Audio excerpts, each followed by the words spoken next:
O mundo está saindo de um choque duplo nas cadeias produtivas, tanto de demanda quanto de oferta. Estamos saindo de um modelo just-in-time para um just-in-case. Como o Brasil poderá se adaptar a esse novo cenário e se preparar para as novas oportunidades? A economia global está se reconfigurando e, nesse processo, é fundamental pensar em políticas públicas que fortaleçam o Brasil. O objetivo? Garantir que os setores mais competitivos da economia brasileira tenham espaço nas cadeias globais de valor. Fórum de Investimentos Brasil 2022. Competitividade brasileira ante as novas tendências globais de produção.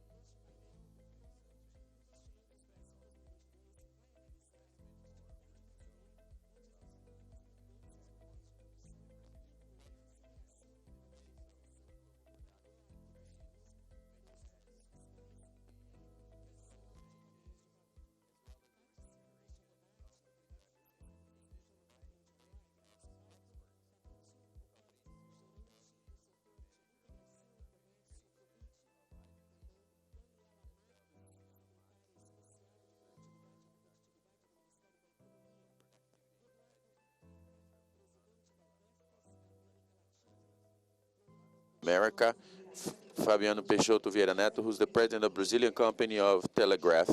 João Francisco Ribeiro, the president of Unilever Brazil Industrial, and Lucas Ferraz, who's the secretary of foreign trade for the Ministry of the Economy, who's going to participate with us virtually.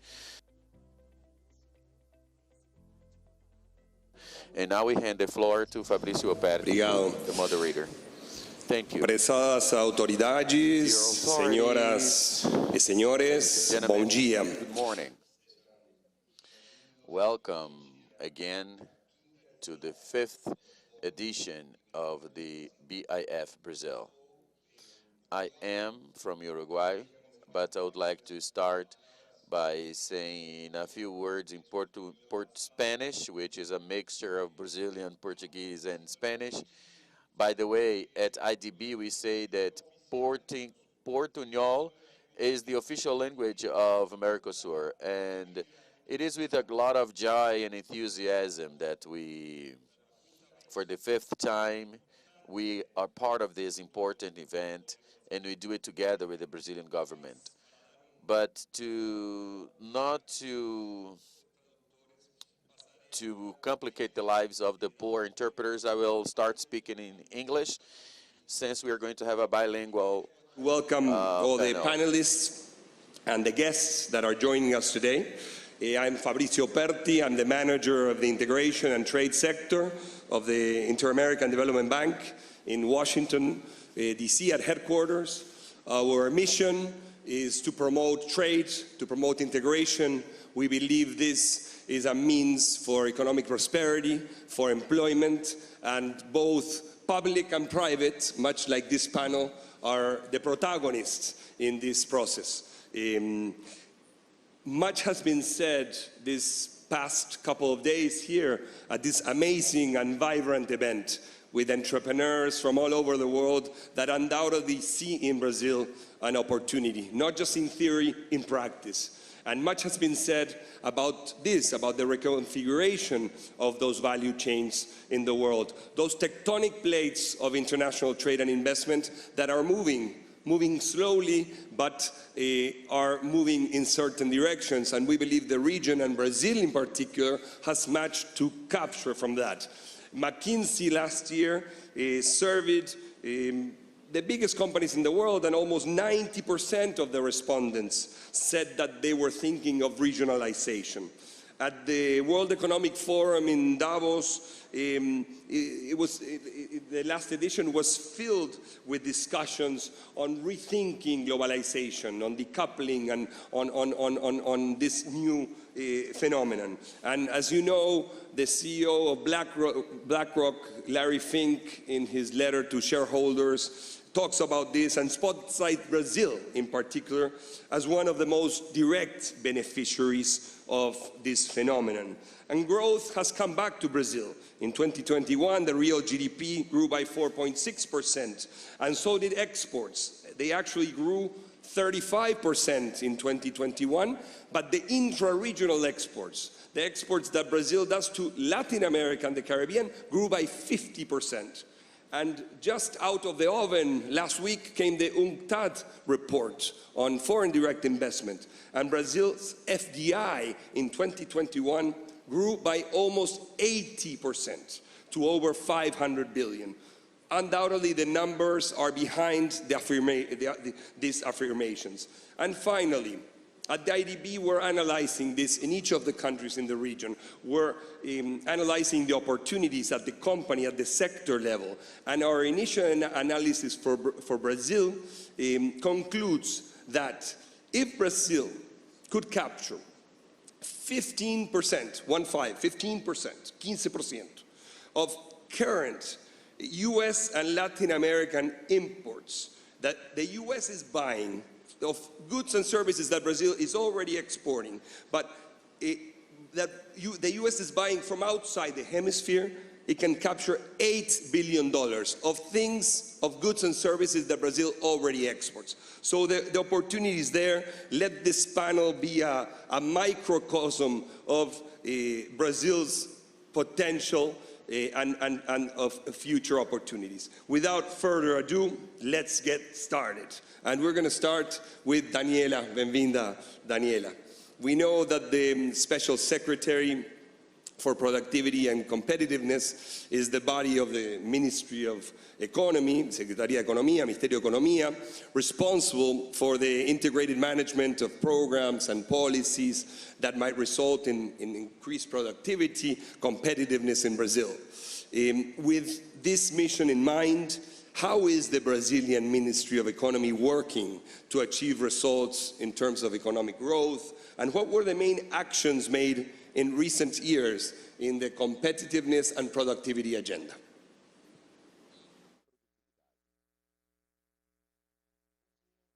Good morning. Thank you very much. Good morning, everyone. First of all, I would like to congratulate the colleagues for the organization of this event, IDB and Apex. Thank you for the question. Well, we are now getting into the final round of this term of President Jair Bolsonaro, and when we saw the plan made by Minister Guedes, the two targets were low government expenditure, because Brazil was going through a lot of expenditures, and also reform on the market to increase competitiveness and improvement in the business environment. And within the secretary, we created a mandala that estimated the Brazilian cost in 1.3 trillion reais, and we have been working tirelessly to lower this cost with reform. So in the first year, we did the Social Security reform. It was a reform of 1 trillion reais. We had the popular support to make this reform, and a series of triggers that give fiscal foreseeability, because there are some hinders for expenditure. If you reach some levels of expenditures, that consolidate and foreseeability of a scenario that promotes credibility for investment.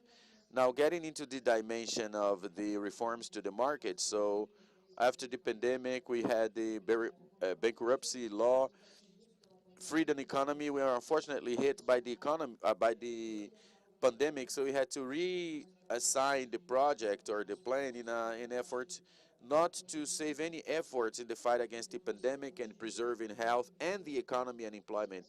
So we had 700 billion reais that was invested to save lives, companies, and employment. And Brazil was very successful in its fight against the pandemic, because these measures had an effect. If you take the moment of the pandemic until now, we've had more than 12 million jobs that have been created. So we are creating jobs which sustain the resumption of growth, but we did that with a lot of fiscal responsibility, so that in 2021, the economy started growing again, as you said, but also we had the first superávit of public expenditure in the last 15 years. So Brazil was one of the countries that most quickly adjusted itself in regards to public expenditure with expenditures made during the pandemic. And during this moment, we, in spite of all of the efforts and the strategic planning for the pandemic, we were able to do a lot of landmarks, and the investment gets right into this arena. I remember that for the tax reform and the tax dimension, that is urgent, but unfortunately we missed part of the legislative window to be able to approve. But I still believe that the subject is pretty much mature from the dialogue standpoint. So after the elections, I believe that this is a quick reform to be approved, but we have been making efforts to transform the excess in tax collection in tax reduction. So we have already made a proposal of a decrease in 35% of the PI. Also, we have reduced a bunch of tariffs, and Lucas, my colleague, is going to talk about the openness agenda and the regulatory framework. So I believe that the great institutional advancement that Brazil has made was a series of regulatory framework that give judiciary or legal security for investments. I would like to highlight the railroad framework, the sanitation framework that is important not only in the investment arena, but also in terms of universalization and the environmental aspect. The telecom framework, cabotage framework.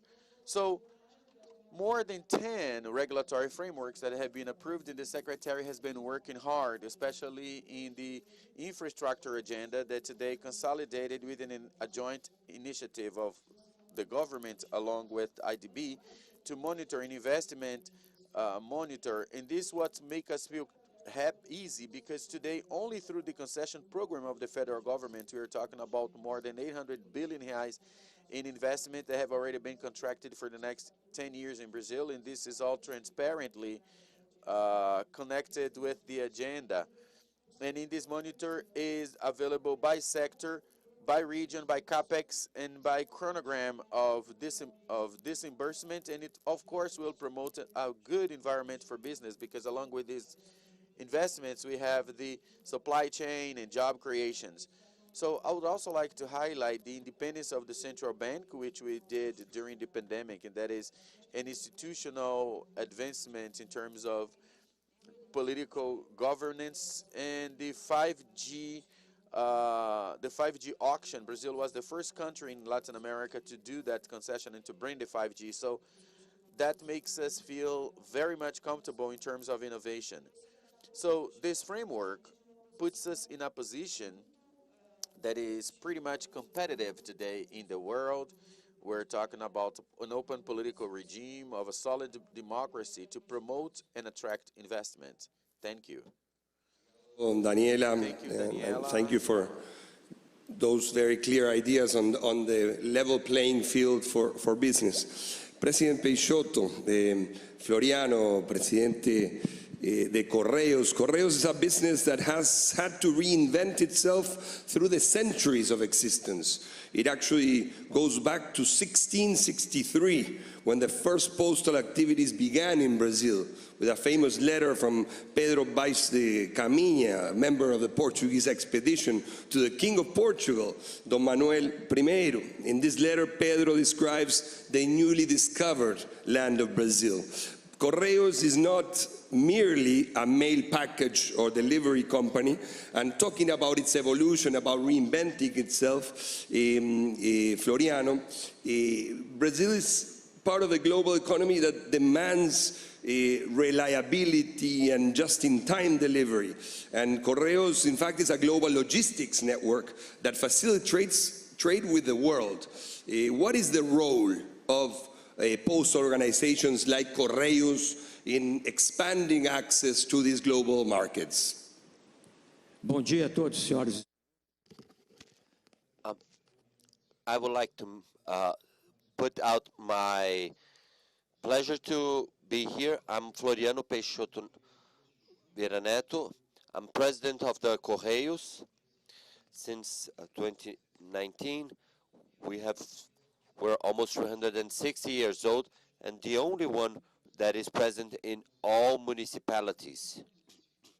But answering specifically to your question, I'd like to say that Brazil is a big player in global e-commerce, and in this sense, we are included in the main logistic partner in terms of ensuring competitiveness that is in this promising market. We are the largest logistic provider in the southern hemisphere, and with that we use our capacity to help our small and medium consumers to find competitiveness, wherever they are in the global chain, being manufacturers, uh, storing providers, distributors, and there are a number of examples I'd like to mention where we are located in this. Throughout the years, we've been doing this, but I can answer for my management. We have a program called Aproxime, that is a logistic program. We have some 60,000 contracts for small and medium-sized manufacturers, distributors. We have other platforms as well, like Exporta Mais, that is a assistant platform, and we have 28,000 services provided. We have in the import model, we have Importa Mais, My Imports, and other services that we provide specifically to consultancy to assist our entrepreneurs. Brazil is a member of the International Union Postal Committee, and currently we hold the vice presidency uh, in the period 2021-2025, and we work strongly in helping the 192 members of APU to help them with the competitiveness factor. We have specific committees working on issues to help a better insertion of our consumers in the market. So we have a meeting for this, and as well as customs. We'll be together with our diplomats to see if we can find more opportunities for our clients. And we're expanding a lot, optimizing our capacity, operational capacity. There's a lot of improvements in handling these products. Our three distribution centers, São Paulo, Rio de Janeiro, and Paraná, we have a number of providers in order to relieve the demand and allow better conditions to our clients. So we're closely related and oriented into promoting a number of services to be able to insert our entrepreneurs in this competitiveness scenario. And whoever they are, like marketplaces, sellers, entrepreneurs, owner of transportation companies and warehouse companies. So today we're the main partners in entrepreneurship. looking for businesses that want to increase their capacity in this e-commerce scenario.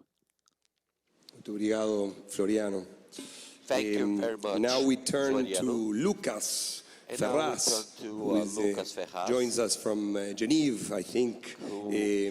I can't see him anymore. He was up there in the screen with Lucas. We coincided last week in Los Angeles on the margins of the Summit of the Americas, where we convened a meeting of secretaries and ministers of trade and integration of all the hemisphere, alongside more than 100 multinational corporations. And we discussed many of these issues of value chains, of trade and the digital economy, of trade and the environment. So I would like to start from where we stopped in Los Angeles, talking about value chains with Lucas. I know that since you started working for the government, you've been very active in okay, Lucas, okay. Apparently Lucas is coming next. No, there he is again. Okay, he took the tie off to relax for the answer. So where we left off with the value chains, Lucas, and you were very active in the conversations, and you have been very active in government promoting trade facilitation. Can you tell us a little bit more about the major advances that you've accomplished over the last years, and what is coming next in terms of trade facilitation, market access, and the different things that the government has been doing? Benvindo, Lucas. Thank you very much, Fabrizio. It's a pleasure to be here with you. I would like, first of all, to thank for Apex invitation and congratulate you on this event, and also salute my colleagues. Yes, I took off my tie, and it's very hot here in the room I am. We're here at Geneva, trying to sort out important issues for international trade with a ministerial trade meeting. So our agenda, as well as our Brazil cost agenda, that was widely mentioned by my colleague Daniela Marques. It is said by it is inserted in the global scenario. It is in a stagnation of its production. The e-commerce agenda is inserted in this context, and naturally the factors that led to this stagnation are multidimensional, and not only Brazil but others as well are important factors to change this scenario. We have here a government that has been working in three axes.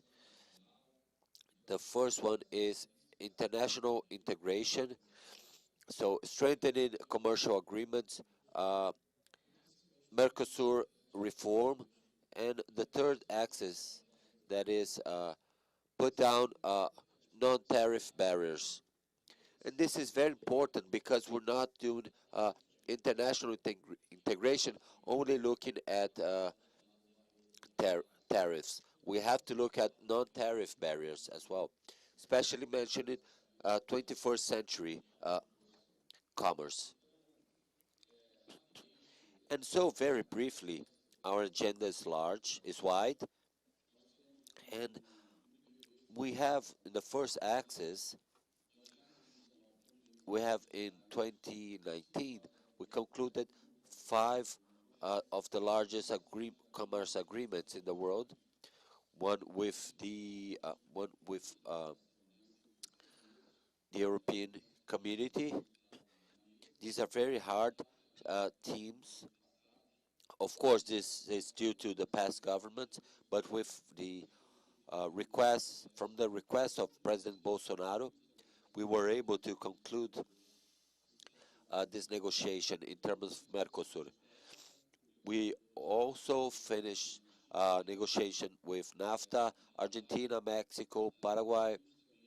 We've concluded a negotiation that is also very important, a bilateral agreement with the United States with very important annex, better regulatory frameworks and anti-corruption. And also mentioning the anti-corruption agreement with the WTO. Brazil will be the first country in Latin America to join this agreement, and this will open a $1.7 trillion for Brazil. Also important, it increases Brazil's competitiveness, and it's a very important tool in fighting corruption in this type of procurement in all levels of public administration. When ATAC was created, it never it never it was never reformed. So we reduced taxation, and we also working in flexibilization of taxes in the Mercosur. These are still very rigid, some 60%, and we advance a lot in facilitating trade with Brazil. We were able to reduce the average export time from 12 to 8 days, and imports from 17 to 9 days. So, and we worked a lot in foreign trade. We ended with Cisco Serve, that in thesis was supposed to create data intelligence, but it was never used in this sense, so shut down this system and generated more than 20 million reais cost reduction, and eliminate old import-export registries that were not necessary. Daniela also mentioned the shipping costs that were reduced, and I'd like to mention the freight reduction to 6%. In terms of services, it's also fundamental. It's very difficult to talk about the industrial economy that is not also a service economy. And at this moment, we're also studying the possibility to improve our drawback for raw material oriented towards services. So the accomplishments were very important if compared to the history of Brazilian economic policy. We're in a world that is changing, and I know that this is being widely debated. And Brazil is very oriented in attracting investments and inserting itself in the global value chains. Thank you very much for your words. So we now have the scenario from the government, the public sector, and all the reforms, and the tariff, and the market access, and the logistics. We now turn to the private sector. It takes public and private to grow and to capture opportunities. And in that sense, Eduardo, who is president of Vestas, is a global leader in the renewable energy sector, present in more than 85 countries, and Eduardo will tell us more about Vestas, who just announced a mega project in Bahia. My first question is, given that this is an investment forum, why has Vestas bet on the Verde Amarela as a destination for investment. Why has Vestas put the focus on Brazil? And tell us a little bit more about your operations here and the opportunities. Ok, Fabrício, muito obrigado. Obrigado pelo convite. Thank you very much. I'd like to salute my colleagues here. And Brazil is a fantastic country. I'd like to talk a bit about Vestas is one of the largest renewable energy companies. We build wind turbines, especially in Northeast. These are onshore turbines. I will talk.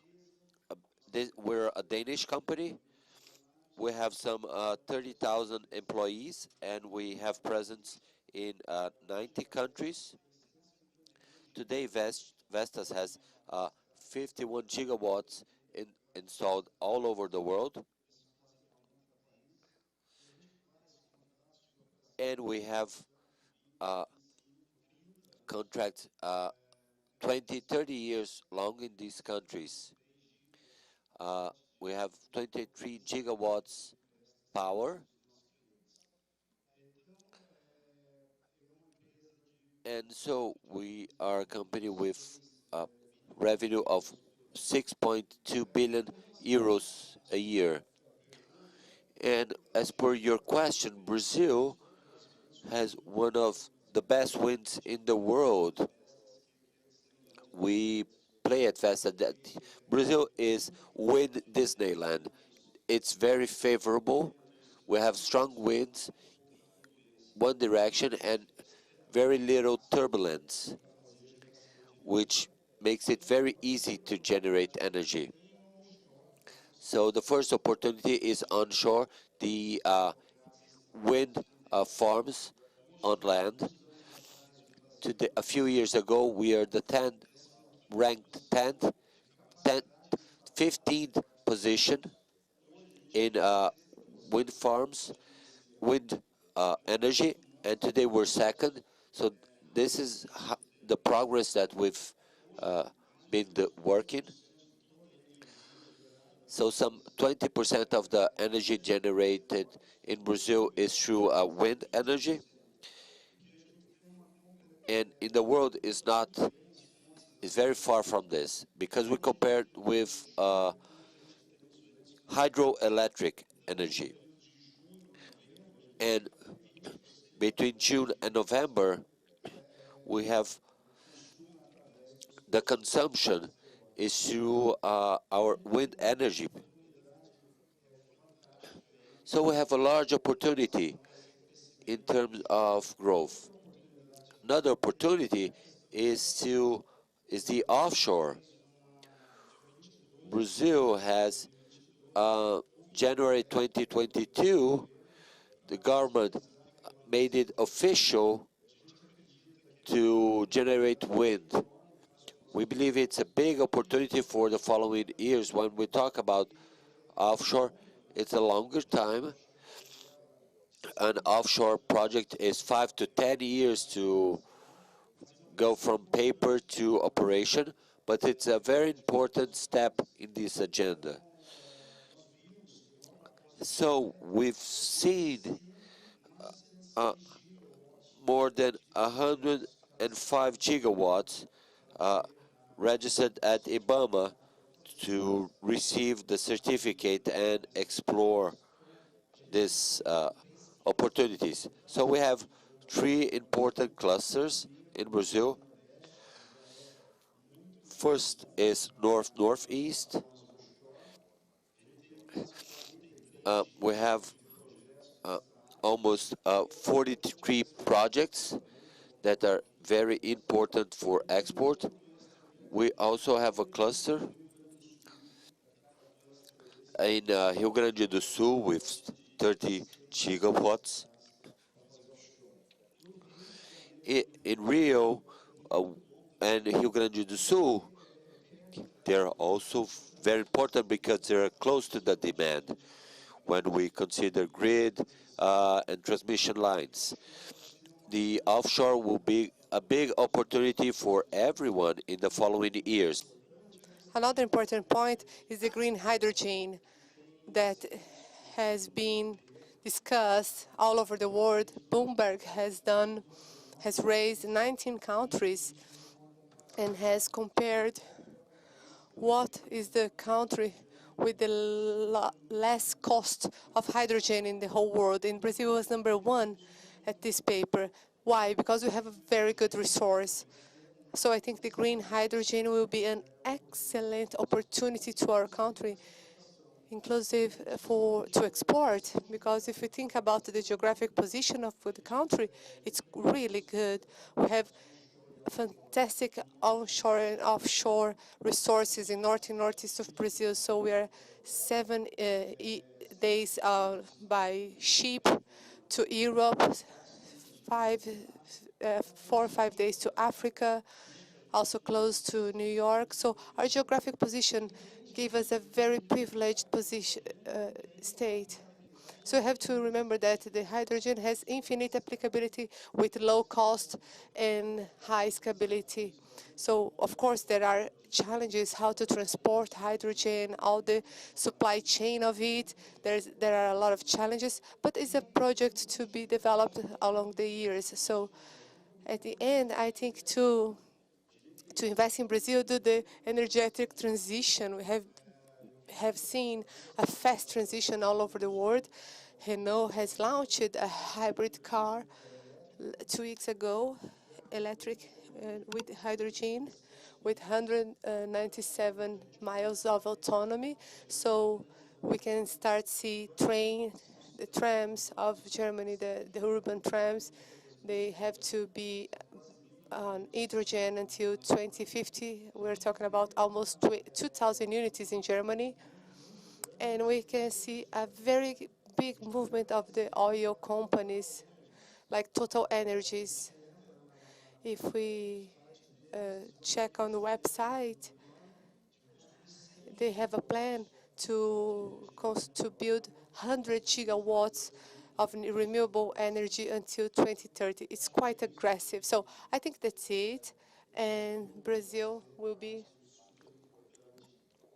a very important player of this scenario. Fabrício. Thank you, and Eduardo. talking about Brazil and about the focus on Brazil, Unilever does not need much of an introduction. It's a global company, goes back to the 18th century when 2 Dutch and British companies merged with a common objective to do good to the planet. And tell us about the good things you're doing in Brazil and how Brazil represents, João Francisco, a very important market share of the revenues in this region. Bem-vindo, João Francisco.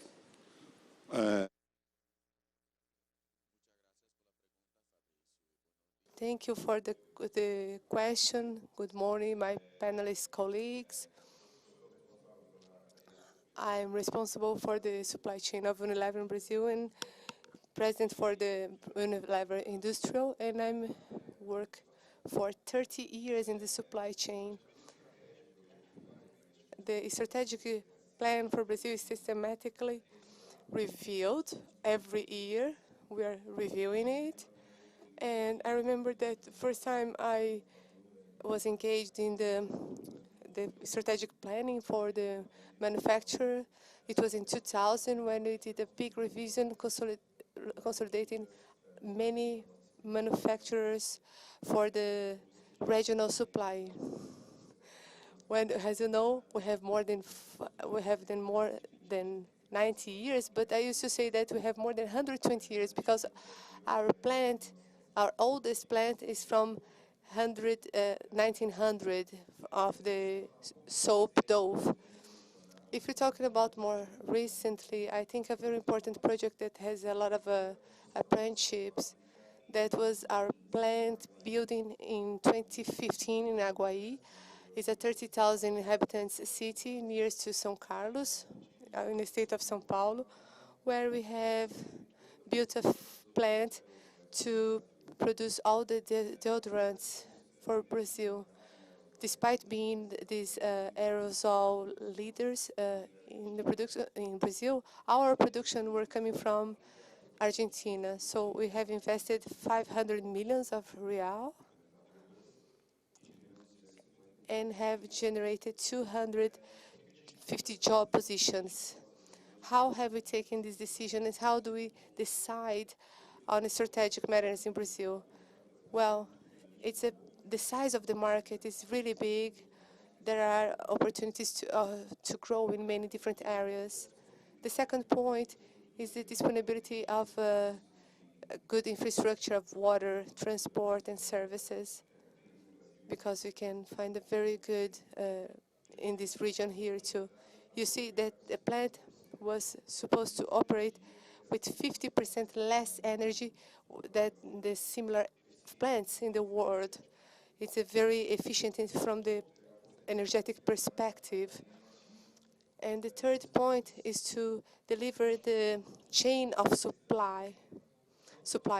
I think it's quite interesting because when we took the decision to take the deodorant factory to Brazil, our suppliers were also, they increased their production in Brazil, or they have installed it in Brazil. We're talking about 50 big suppliers. The interesting thing is that it generates value for the country, job positions. These suppliers also are selling, are supplying to other factories that also started to factory here in Brazil once they have availability of supply chain here. And another point that I would like to mention that is quite important is the workforce. The workforce of Brazil has a high potential. There are a lot of a qualified workforce. With training, our performance is quite superior. I can say that the Brazil factory, this factory from Aguaí, along with other 8 factories that we have in the country, the Brazilian factories of Unilever, they have the best efficiency, productivity, and competitivity performance of the world in their many different areas. And the workforce, Brazilian workforce, is quite tuned to the environmental issues, the digitalization ones, and the supply chain integration. So there is a lot of a commitment with sustainability with our collaborators and suppliers, and also a lot of concern with the quality of the product that we do. Another thing very important is our ability to optimize, to reduce actually our footprint, to reduce our CO, our carbon emission once that we are in Brazil. So it was a case that brought a lot of opportunities to Brazil, a lot of job positions and investments. The factory has increased investments since 2015, and we're planning to have even more. This factory today is the most efficient and most competitive factory when you compare with the 6 deodorant factories of Unilever all over the world. One aspect that I think is quite important for us here at Unilever is that 95% that what we sell in Brazil is produced in Brazil. Brazil has a very interesting and very relevant story of manufacturing at Unilever. But when we talk about the raw material, there is a, depending of the category, until 25% of the materials that are not available in Brazil, or the Brazilian supply chains are not so competitive as imported ones. But I think that recently, us who are sitting in this room today, we observed that the difficulty with the international shipping brought by the pandemic, but also economic growth of other regions and lead times of the maritime shipping are bringing an extra challenge, and it's the moment to reflect if we could bring more material on shore or near shore of Brazil. I think there is a big opportunity of investment and to entrepreneurs and business. So just to close, Fabricio, I think that we need an additional effort of the industry for the coming years to find alternatives to the raw material or the scale of the industry to have a more competitive materials in Brazil. So it will generate value, income, and good outcomes to the country. João Francisco. Thank you, João for the very clear numbers and bet on Brazil by Unilever. We now turn to the second round of the questions. It's more of a ping-pongy, more dynamic, because we don't have that much time. And Daniela, talking about supply chains and fornecedores and suppliers of the suppliers, we'd like to know your vision and the federal government's actions on promoting the entrepreneurship, the entrepreneurs, the small and mid-sized companies that many times are the fornecedores of the supply chains, and especially the women entrepreneurs, which is also a very important issue.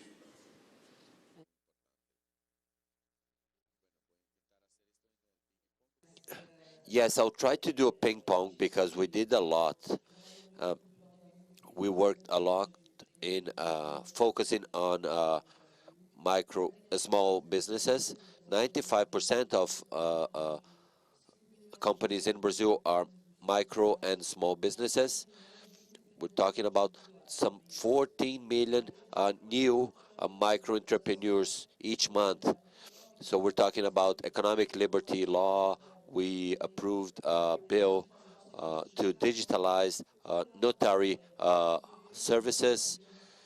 On the side of the government, I'd like to mention that our digital government, through the GovBR platform, we have 130 million users, and we did not had not even 1 million users before we arrived.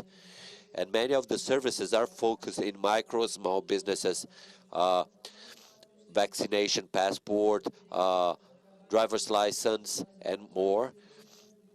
So this reduced the bureaucracy and time lost with bureaucracy. It reduced the overall cost because the replenishment, re-employment is reduced. So innovation, Brazil is a startup breeding, and Brazil is the 7th most digital government in the world. São Paulo is one of the cities with the largest investments in the world. Some 50 billion reals invested in startups, and credit made available. There's a lot of credit put available through state banks, state-owned banks, where the federal government have put it granting funds to have these funds available for without any bureaucracy involved. Through PRONAMP and the emergency program, we made available some 90 million reals in credits, and we also have available new bills for micro entrepreneurs, another 90 million reals in credits through resources available. And when you see all this credit, innovation, PICs, all this is focusing entrepreneurship, fostering entrepreneurship. And we have this special mindset. It also focusing in female entrepreneurship. We have special programs for this. And this initiative is spearheaded by the federal government. We have a national committee on female entrepreneurship where we have 5 ministries, IDB, Bradesco, IDB present here, Caixa, and Brazil is a continental country, it's difficult to do public policies considering the different cultural aspects. 5 non-political entities working with this female entrepreneurship, as well as SEBRAE and CNI. So we have 2 main vortex. One is the National Committee, and the other is a public call to, and I want to have private businesses that are willing to contribute of their ESG focus with actions or products. We have capillarity through our partners to get to the end. We're making this public call for the national strategy. We have this framework to work this team through female economic development, but we need to work on training and credit. There's a lot of space to work this, so we want to reach out for women in vulnerability scenarios and offer this credit for them. Muita agenda.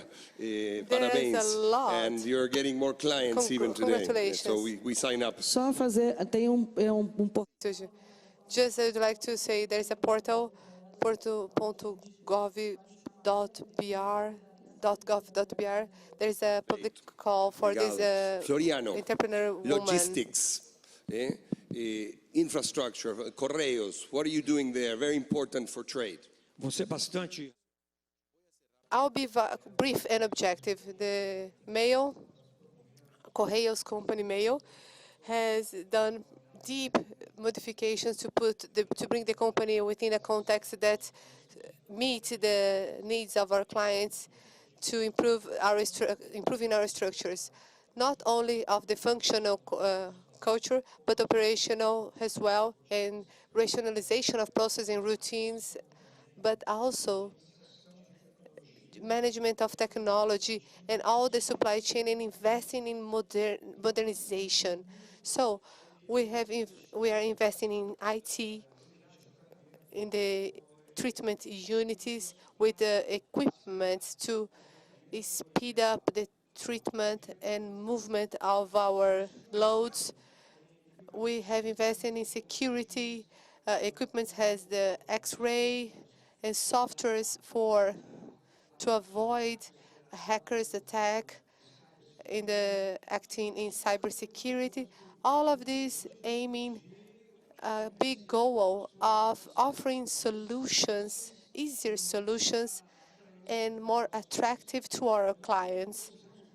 We use a lot in the structure itself of the government and partnerships. For example, the improvement of our roads that has been offered by this government is giving us a lot of safety for the cargo transportation. And we are using the BR of the ocean. There's a cabotaging system, cabotaging system to the north region. We're going to have the BR of the rivers, the means through rivers to warrant, to ensure our presence within a modernization of the infrastructure.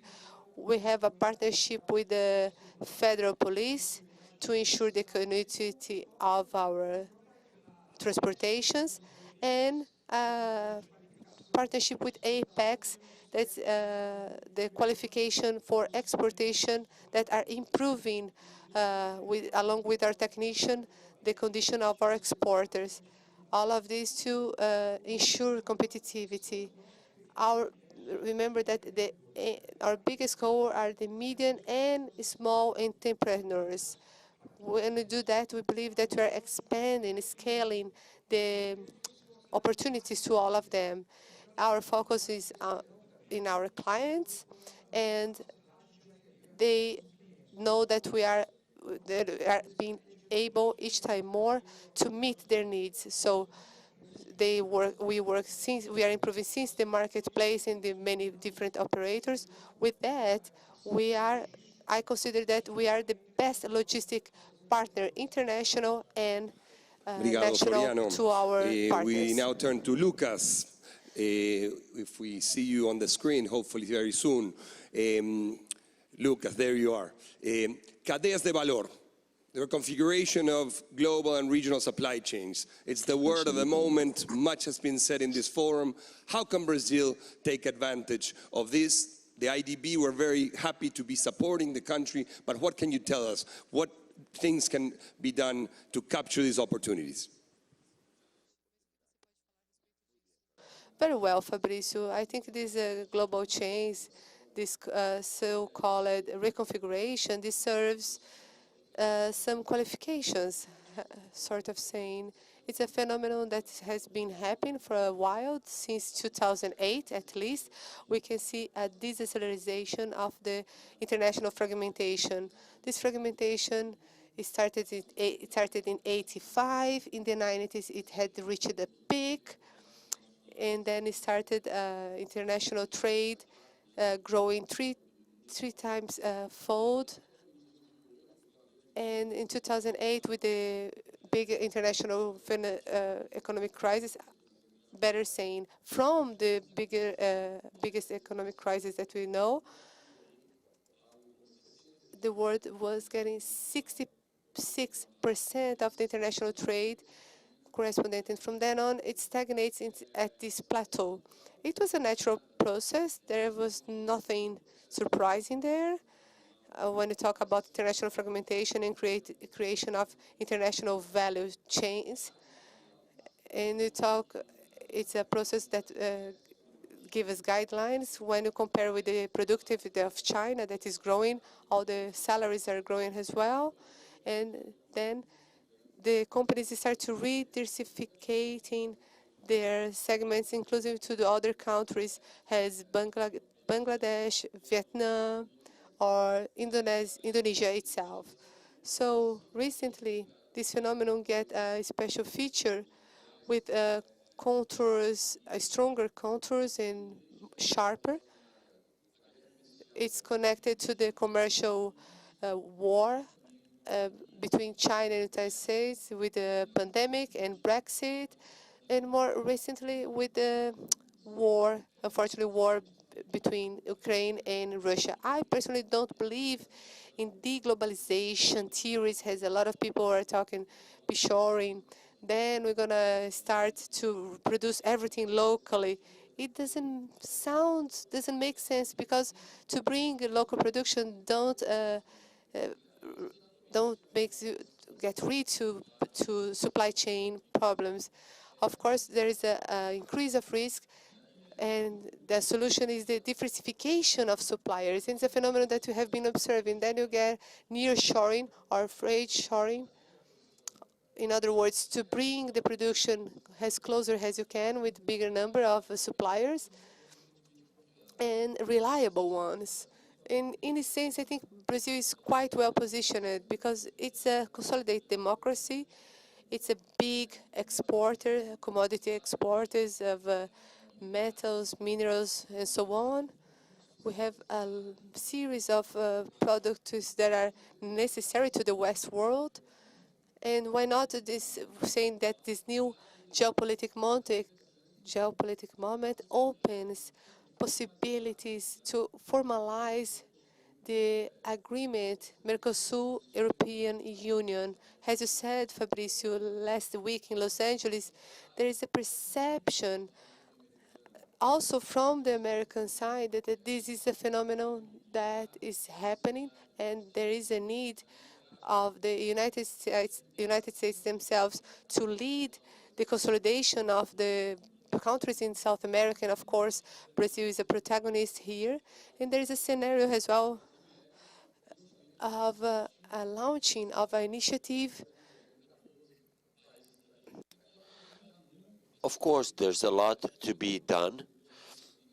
As I mentioned initially, Brazil has been doing its homework, and it's important to recall our strategic positioning in this new global scenario is the re-globalization, without talking about a global recession, leaving pen and pen and paper and going to work. So we are negotiating already with Korea, Singapore, and Canada. Now we'll start negotiations with Indonesia and Vietnam. So there's a number of international negotiations with initiatives for international trade, as well as Daniela Marques mentioned, reducing Brazil cost. All this allows a very interesting ecosystem to position Brazil in a very favorable rank in global trade. Eduardo, turning to the private sector, and Lucas was very eloquent about this new globalization, this regionalization. How can we turn those risks, those tensions into opportunities? And what are you doing from the private sector, from Vestas in particular, to capture those opportunities?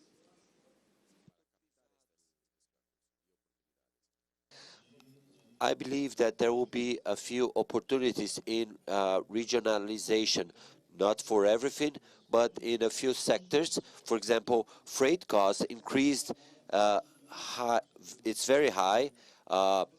Sea freight is very costly.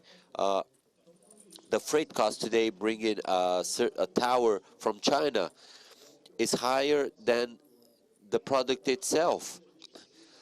But I believe that what we need to do now is to have local providers. We have global chains, and we need some regional centers. Brazil is very well positioned. We have a plant in Fortaleza. You're some 4,000 kilometers far from our Colombia project. Or you could reach Uruguay, Argentina. Uruguay is very important. And my secretary also mentioned the coasting. This is important for regionalization. Of course, there are issues who help. There's digitalization. There's the war in Ukraine. It speeds up the decision because we have an interruption in gas, fertilizers, and it helps in speeding these decisions. In brief, I believe this is what I wanted to say. João Francisco, para finalizar esta conversa que nos quedó corta. Eduardo. Francisco, para so we can, I'm sorry, I'm speaking Portuguese. We run out of time, but very important, out of sustainability. Sustainability of supply chains, and what has Unilever been doing this? This is something the consumers want more and more. Tell us a little bit more about that. Em minuto. In a minute. I believe this is one of the main issues in the Unilever strategic plan. Is we launched it in 2010. We had a large progress. Some 67% of our materials, some 67% of these materials were sustainable. We done a lot of other stuff. We had dissociated growth from environmental impact. So we wanted to grow as well as reduce environmental impact. And we reduced 65% of our environmental of our emissions while growing. Of course, we believe that companies need to be more connected with sustainability and do good, but it's better than doing not so much. So the main issue is to how to allow global chains in order to have sustainable growth. We have a project in Daituba, and maybe you don't know this, is the largest detergent plant in the world, one of the largest detergent plants in the world. We have a project in transforming the supply chain of this plant to recirculate and generate clean energy. And we look for new solutions all over the world. And we have, guess what? We have Brazilian technology applied to it. And a second step that I believe is very important is plastic.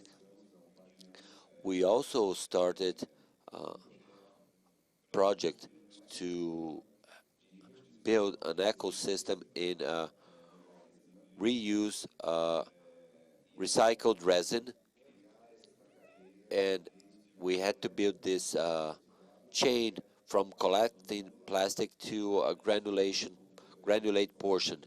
We discussed this with suppliers, national technology and national suppliers. Today, we have 34% of our plastic in all our packaging is recycled.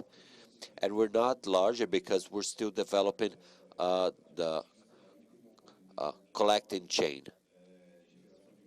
So we have a value add and an income for Brazil and the circular economy. Daniela pidió 30 segundos para un comentario final y ahí sí ya terminamos. Queria só chamar. We are near to approve the bill that ensures warranties for the credit framework, giving autonomy to the foreign investment for the private investment. So the investor works used to have 15% of taxation, and we are releasing them from this tax, reducing the cost of a captation, and potentially, if you consider that there is $1.5 trillion of reals invested from foreign investor in equity in public debt, we are open a market in more than $1 trillion of reals for the foreign investors. I think the Senate will approve it as fast as they can. Thank you. Agora sim, chegamos ao fim do panel. Muito obrigado por estos protagonistas de las cadeas de valor, del crecimiento, de la prosperidade. Bom dia. Good morning. Thank you all. Thank you very much to the panelists of this panel. Our programmation follows with another thematic talks about the Brazilian Investment Forum 2022. In the plenary one, market economy, economic policies that generate results. And the plenary 3, trends, the digitalization on the post-pandemic country. If you're following on internet, you can just select the theme of your preference in the platform, in the tab programmation. We're gonna get back soon.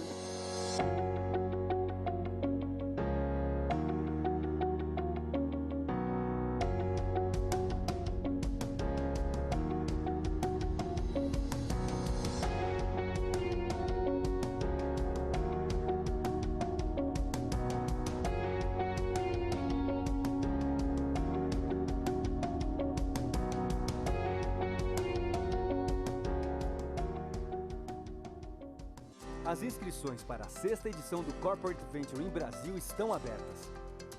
Participe do maior evento de Corporate Venture da América Latina, que em 2022 volta a ser presencial. Entre no ambiente de Venture Capital e Inovação do Brasil e aprenda mais sobre a inovação aberta e os investimentos de grandes corporações brasileiras e internacionais. Neste ano, a programação promoverá melhores práticas de CVC, relacionamento com empreendedores, VCs e estruturação de veículos de investimentos. Além disso, o conteúdo inclui cases de grandes corporações, dados e tendências globais de Corporate Venture. Tudo isso com a presença de corporates internacionais e muito mais. Não perca a 6ª edição do Corporate Venture em Brasil. Faça a sua inscrição e junte-se a nós.